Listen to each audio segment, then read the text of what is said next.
देख रहे हैं आज न्यूज़ का ख़ुसूसी प्रोग्राम आज का रिपोर्टर और मैं हूं आपकी होस्ट सादिया सैमसन। कुफर टूटा खुदा खुदा करके मुस्लिम लीग नून और पीपल्स पार्टी में मुआहदा हो गया। वफाक में एक बार फिर इत्तेहादी हुकूमत बनेगी। कहा जा रहा है कि मईशत की बेहतरी के लिए मुश्किल और बड़े फैसले करना होंगे, लेकिन क्या पीपल्स पार्टी इन फैसलों में कोई अपना किरदार अदा कर पाएगी? क्या मुस्लिम लीग नून की हुकूमत मईशत में बेहतरी ला सकेगी? MQM और नून लीग के दरमियान भी मुज़ाकरात जारी हैं। आज भी मुलाकात हुई और कोई नतीजा नहीं निकल पाया। MQM सिंध की गवर्नरशिप से पीछे हटने को तैयार नहीं है। 16 माह की इत्तेहादी हुकूमत की क्या कारकर्दगी रही, पहले इस पर ये रिपोर्ट आपको दिखाते हैं, फिर इस नए इत्तेहाद के बारे में आगे चलकर मजीद बात करेंगे।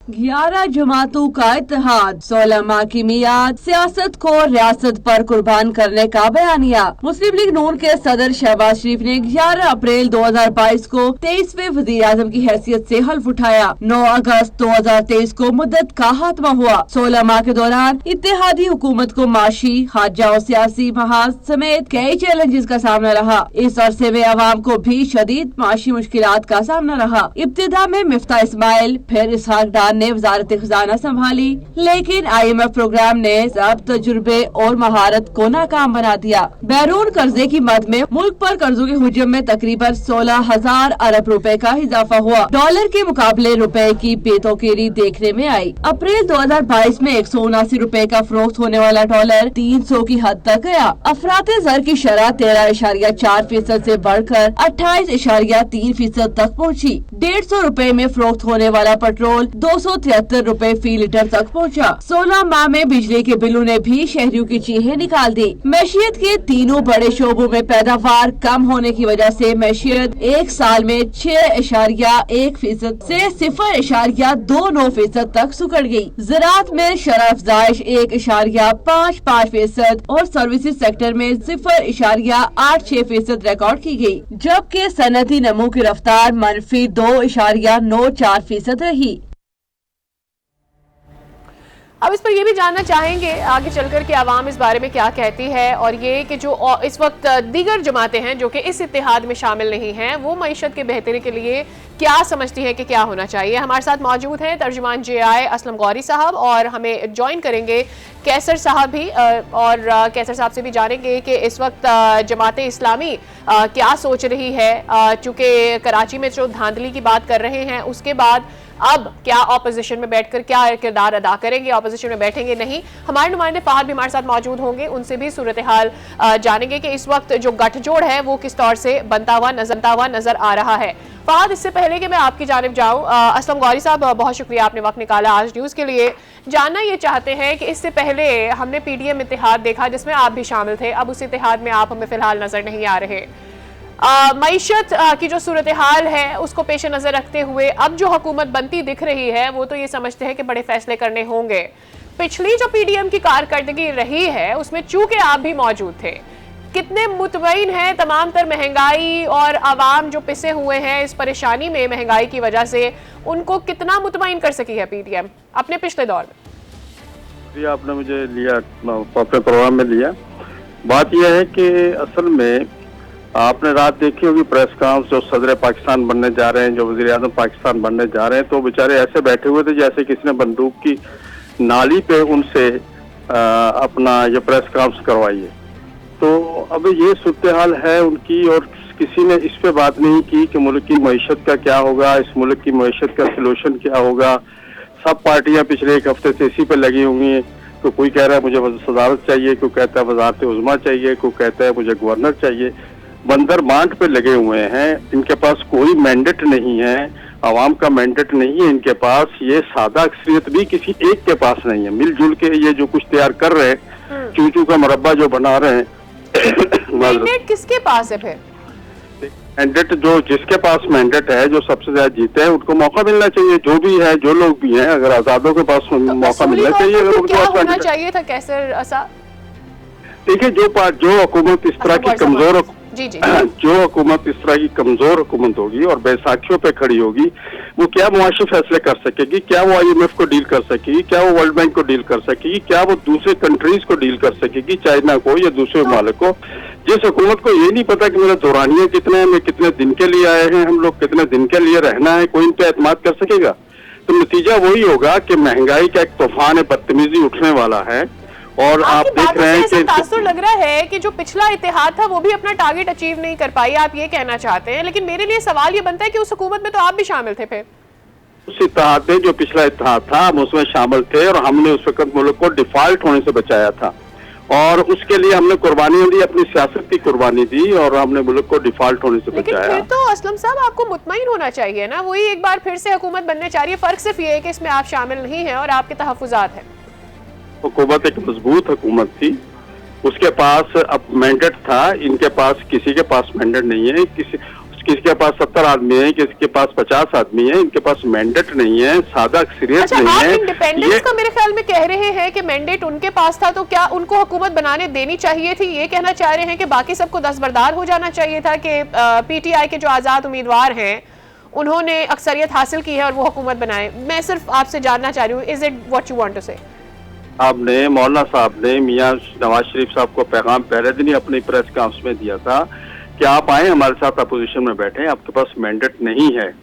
तो जब आपके पास मैंडेट नहीं है तो मुल्क को कैसे चलाएंगे, किस तरह फैसले करेंगे? कौम आपके साथ नहीं होगी।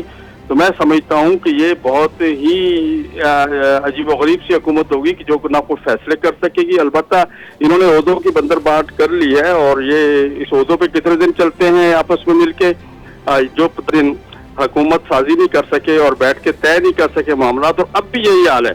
अब एमक्यूएम कहते हैं ये बल्दियात के हवाले से तरमीम होनी चाहिए, जिसको पीपल्स पार्टी कभी भी एक्सेप्ट नहीं करेगी। पहली बात, वो तरमीम ये हुकूमत कर ही नहीं सकती जब तक 2 तारीख अक्सरियत नहीं होगी। अगर वो करने तक जाते भी हैं तो पीपल्स पार्टी उस बल्दियात की तरमीम को एक्सेप्ट कर सकती है। नून लीग कहती है हमें गवर्नर चाहिए कराची में, सिंध में, क्या पीपल्स एमक्यूएम उनको गवर्नर देने के लिए तैयार है? ये क्या बंदर बांट है? फिर कभी कोई पार्टी कहती है मुझे शिपिंग की वजारत चाहिए। देखो, कौम का तो कोई जिक्र ही नहीं है। किसी पार्टी ने नहीं कहा कि मुल्क की मईशत के लिए ये मेरे पास फार्मूला है। किसी पार्टी ने नहीं ये कहा कि जी हम IMF के पास जाएंगे तो हमारा ये नुकसान होगा, हम मुल्क की मईशत को किस तरह बूस्ट कर सकें। जो ये 2-2 सफ़े के बड़े बड़े इन लोगों ने अपने मंशूर शाया किए थे, वो कहाँ चले गए? 10 दिन के बाद ही मंशूर दफन हो गए। वो जो कल तक कह रहे थे कि हम तीरों से शेर का शिकार करेंगे, वो कल सारे शेर की गोद में बैठे हुए थे। ये बता दीजिएगा असनद के JUI जो है वो ऑपोजिशन में बैठने जा रही है, हुकूमत बनती दिख रही है पीपल्स पार्टी की और नून लीग की। अब इस मखलूत हुकूमत की ऑपोजिशन में आप बैठेंगे तो आपके साथ हो सकता है PTI हो। देखिए, ये पहले भी होता रहा है, ये पहले भी होता रहा है। मुख्तलिफ ख्याल पार्टियां जो हैं वो अपोजिशन में होती हैं और वो अपने अपने मंशूर और अपने दस्तूर के मुताबिक होती हैं और अपने नजरियात के मुताबिक होती हैं, कोई किसी को साथ अपनाता नहीं है। तो हम बैठेंगे, जो हुकूमत गलत काम करेगी, जो चीज होगी उसकी हम निशानदेही भी करेंगे और उसको रोकने की कोशिश भी करेंगे। अपनी जितनी भी कुव्वत होगी उस कुव्वत से हुकूमत के गलत कामों की आवाम के सामने उनको ओपन भी करेंगे और उनके गलत कामों को रोकने की कोशिश भी करेंगे और उसके लिए जो हमारे साथ तावन करेगा हम उसे वेलकम करेंगे। ठीक है, हमारे साथ ही मौजूद रहिएगा असलम साहब।